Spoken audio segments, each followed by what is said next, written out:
Selain kamar yang ukurannya tak lebih dari 6 meter persegi, di lantai atas rumah itu juga ada jemuran baju yang tak begitu luas. Ketika Mona memperlihatkan kamar yang disewakan pada Arlen, ia tak menyangka pria pemaksa itu benar-benar tidak protes saat melihat kamar dengan isinya hanya kasur lantai dan juga lemari plastik untuk menyimpan pakaian. Sejujurnya, Mona merasa tak enak hati.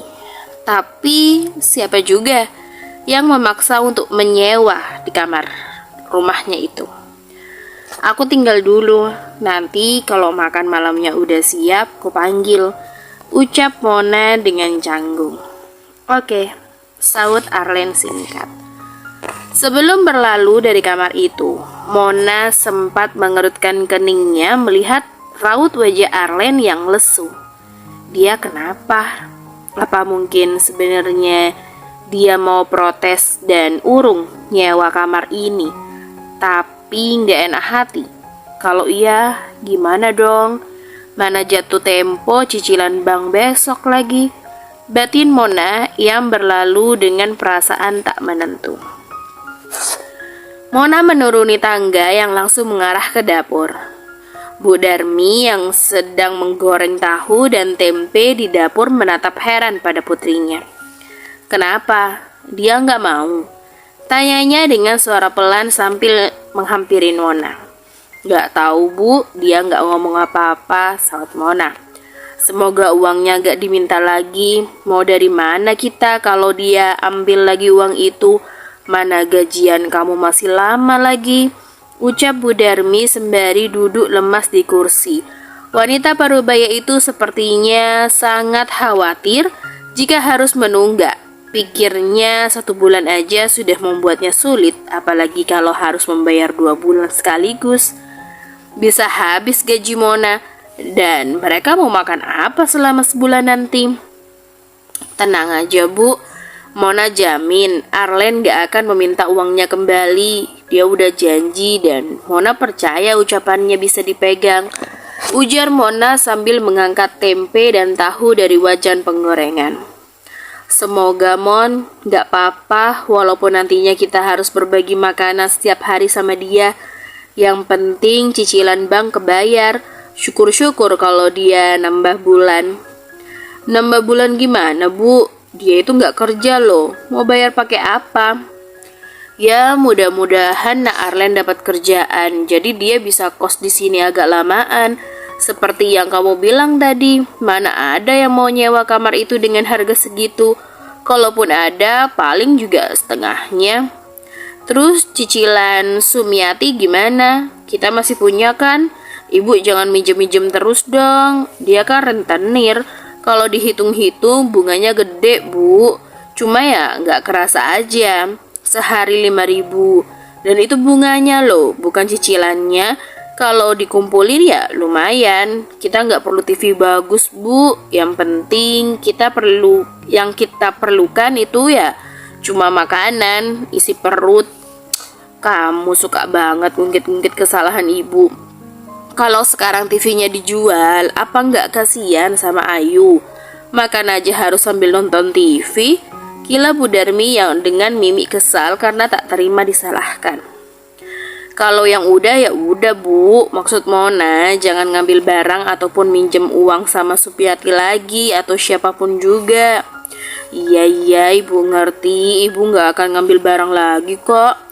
Janji ya, jangan sampai besok Sumiati datang terus bilang kulkasnya nggak diganti sekalian. Udah nggak zaman loh kulkas begitu.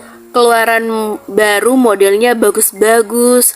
Terus besoknya lagi kulkas itu berubah wujud. Bu Darmi tersipu malu, membuat Mona hanya bisa tersenyum tipis menanggapinya. Ia sangat tahu ibunya itu mudah sekali dibujuk. Dan bukan sekali 2 kali ia terbujuk rayuan rentenir merangkap tukang kredit yang juga tetangga mereka tersebut. Papa, bukan sayang, itu Om Arlen. Papa, tok tok tok. Arlen. Suara Mona yang dibarengi ketukan pada pintu itu membuat Arlen terhenyak. Rupanya pria itu sempat tertidur walaupun hanya sekejap. "Arlen, kau tidur?" tanya Mona. "Ceklek, ada apa?" tanya Arlen dengan datar. "Ayo makan," ajak Mona yang kemudian berlalu menuruni tangga setelah mendapatkan anggukan dari Arlen. "Apa yang barusan itu mimpi ya?" gumamnya dengan raut bingung.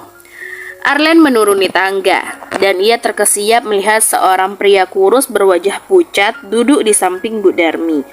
Arlen mengangguk pelan sambil tersenyum kikuk untuk menyapa. "Silahkan duduk, Arlen. Kenalkan, ini ayahnya Mona," ujar Bu Darmi. Arlen melirik pada Mona menyodorkan piring berisi nasi ke hadapannya. "Bapak sakit, Bu?" tanya Arlen to the point. "Iya, bapak menderita gagal ginjal dan harus cuci darah 2 kali dalam seminggu," saut Bu Darmi dengan datar. "Apakah di sini pengobatan CKD mudah?" "CKD? Apa itu?" tanya tak hanya Bu Darmi. Mona juga menautkan alis mendengar kata yang diucapkan Arlen. "Chronic kidney disease, penyakit yang diderita bapak," jawab Arlen. Sok ngomong Inggris, bilang aja penyakit ginjal, CKD, cekidot," bicibir Mona dengan raut wajah ditekuk. Arlen tersenyum masam mendengarnya, sementara Bu Darmi menganggap sebutan lain itu untuk gagal ginjal yang diucapkan itu hanyalah sebuah candaan. Padahal menurut Arlen tidak sopan menjadikan penyakit seseorang sebagai jokes. Karena jika saja ayahnya mengetahui ia melakukan itu, tentunya akan mendapatkan hukuman yang tidak ringan. "Selama ini bapak pakai BPJS, jadi nggak bayar," saut Bu Darmi. "BPJS? Apa itu semacam asuransi?" tanya Arlen dengan polosnya. Mona mendelik pada Arlen yang mulai membuatnya merasa muak dengan sikap yang sok kampungan. Bukankah orang kampung sekalipun tahu apa itu BPJS? Memangnya Arlen orang mana sampai dia nggak tahu BPJS? "Iya, jaminan kesehatan gratis dari pemerintah," saut Bu Darmi. "Syukurlah," ucap Arlen. "Gak gratis juga, Bu," protes Mona. Iya, gak gratis, hehehe," ralat Bu Darmi. Arlen menoleh pada Mona yang berlalu sambil membawa mangkuk berisi nasi dan juga sayur.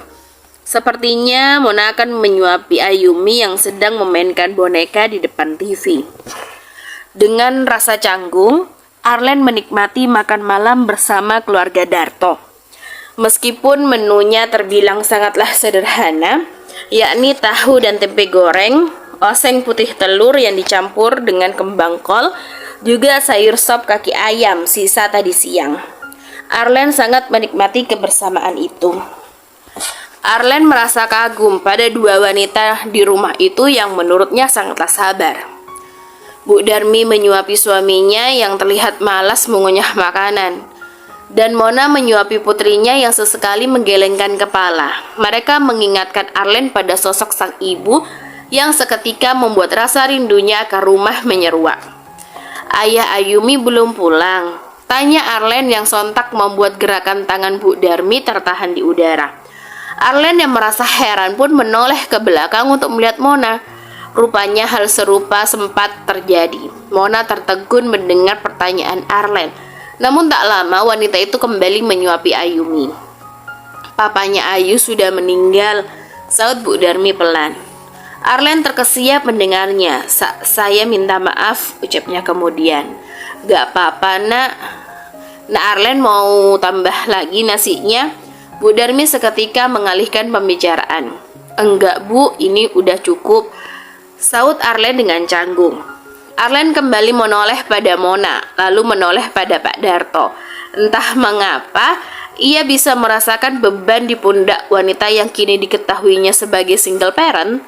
Pastinya tak mudah menjadi tulang punggung keluarga, sementara di tempat kerja Mona mempunyai atasan yang semena-mena. Selesai makan, Arlen izin keluar untuk merokok. Ketika melewati ruang tamu, langkah Arlen sempat terhenti saat melihat foto yang terpajang di salah satu sisi ruangan. Foto pernikahan Mona bersama mendiang suaminya Dan kedua orang tua juga seorang pria yang tak lain adalah Azril, kakak Mona. Cantik, batin Arlen. Papa. Lagi-lagi panggilan itu terdengar oleh Arlen. Panggilan yang sama seperti dalam mimpi kilatnya beberapa saat yang lalu. Om Arlen, bukan Papa. Arlen. Jelas Mona dengan suara lembut. Arlen tersenyum tipis pada Ayumi yang dengan senangnya menunjukkan boneka kelinci kecil kesayangannya. Ia berlalu menuju teras rumah dan menutup pintu. Arlen terduduk di kursi sambil menyalakan rokok. Sesaat kemudian asap rokok mengepul di udara menemani tatapan Arlen yang menerawang entah memikirkan apa. Ayah, lihatlah kemana Tuhan mengarahkan langkahku. Setelah semua yang terjadi, langkahku terhenti di rumah ini, batinnya. Sekilas, Arlen teringat pertemuan pertamanya dengan Mona di apartemen Bella. Ia tidak pernah menyangka wanita yang suka memekik itu memikul tanggung jawab besar di pundaknya. Arlen menghela dalam nafasnya. Setidaknya ia merasa lega karena untuk sementara tak perlu khawatir akan tinggal di mana. Akan tetapi saat ini pikirannya mulai dihadapi tanya tentang pekerjaan yang diharapkan segera didapatkan. Karena bagaimanapun juga Arlen tak terbiasa menerima kebaikan orang lain dengan cuma-cuma. Arlen mengedarkan tatapannya ke sekitar. Ia terhenyak menyadari seorang pria sedang memperhatikannya. Pria itu menatap tajam dari ambang pintu masuk halaman. Siapa dia? Gumam Arlen. Arlen beranjak dari kursi dan berniat menghampiri pria itu. Akan tetapi baru saja satu langkah, pria itu terlihat cepat-cepat berlalu. Arlen menatap heran, kemudian mengangkat sedikit bahunya dan kembali duduk. Cukup lama Arlen duduk di luar. Meskipun tak lagi berteman kepulan asap rokok, Arlen memilih duduk di sana untuk menikmati udara malam kota Jakarta yang cukup gerah.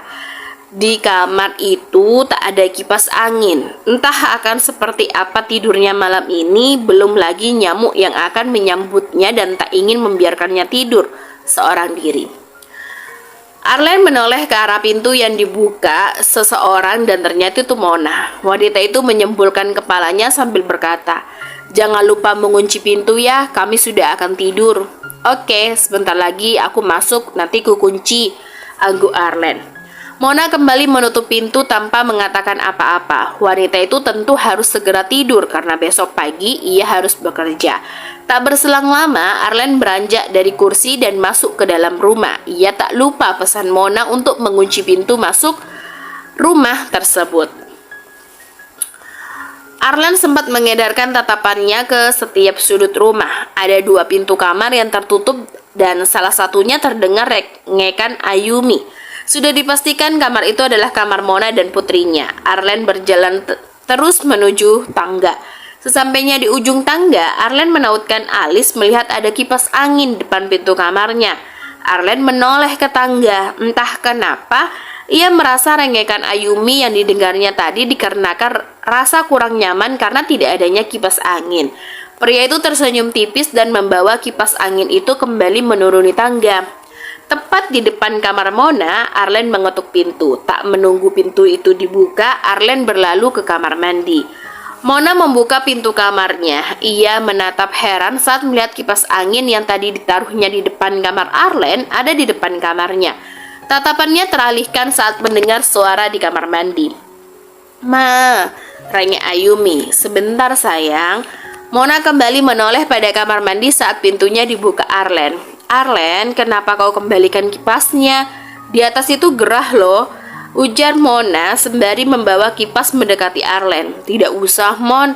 Aku justru gak bisa tidur kalau pakai kipas. Perutku mudah kembung dan itu sangat tidak enak," ucap Arlen berdusta. "Kau yakin tidak membutuhkannya?" "Iya, kau pakai aja, kecuali kau mau mengurusku kalau aku sakit. Sini kan." Arlen mendekati Mona untuk mengambil kembali kipas angin itu. Akan tetapi urung karena Mona dengan cepat menyembunyikan di belakang punggungnya. "Ya udah kalau nggak butuh," ujar Mona ketus. Mona membawa kipas itu kembali ke kamarnya dan langsung menutup pintu tanpa basa-basi lagi. Arlen mengulumkan senyum melihat tingkah Mona. Kepribadiannya yang sulit ditebak itu membuat Arlen tertarik untuk lebih dekat. Ia pun kembali meniti anak tangga untuk sampai di kamarnya. Meski malam ini ia akan tidur bermandikan keringat ditemani nyamuk-nyamuk nakal, setidaknya ada seorang anak yang bisa terlelap. Jauh sebelum matahari terbit, Mona dan ibunya sudah terbangun. Mona membersihkan rumah, sedangkan Bu Darmi membuat donat yang akan ia jual ke warung tetangga. Bu, Mona kayaknya nggak bisa ke bank deh. Gimana kalau ibu aja? Bos Purnomo minta Mona siapkan rapat pagi, sesal Mona. Ya udah, ibu aja. Nanti ibu bawa Ayu dan bapak. Bu Darmi mendongak ke ujung tangga lalu bertanya, gimana kalau ibu nitipin bapak sama Arlen? Coba aja ibu titipin, mungkin seharian ini dia nggak kemana-mana. Semoga ya, biar ibu tenang, namanya juga di bank, kadang nggak tahu selama apa nanti kita ngantrinya, ujar Bu Darmi. Selesai mengerjakan pekerjaan rumah, Mona diminta ibunya mengantarkan donat ke 2 warung terdekat rumah mereka.